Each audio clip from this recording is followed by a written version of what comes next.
चा उलगडा करत 4 आरोपींना ताब्यात घेतलाय। आरोपींनी आपल्या मित्राचा खून करून मृतदेह आणि मोटरसायकल दरीत फेकून तो अपघात असल्याचा बनाव रचल्याचं तपासात उघड झालंय।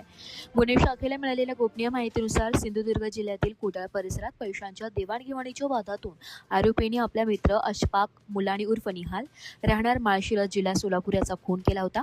खुनानंतर पुरावे नष्ट करण्याच्या उद्देशाने मृतदेह व मोटरसायकल फोंडा घाटातील खोल दरीत फेकण्यात आली होती। तसेच हा प्रकार रस्ता अपघात असल्याचा आभास निर्माण करण्यात आला होता।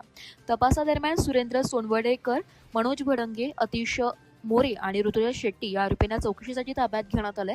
चौकशीत त्यांनी गुन्ह्याची कबुली दिली। आरोपींनी पैशाच्या व्यवहारातून निर्माण झालेल्या वादातून संगनमताने खून केल्याचे मान्य। या गुन्ह्यात अन्य 2 साथीदार अमित राऊत आणि मनोज भंडारी यांचाही सहभाग असल्याचं समोर आलं।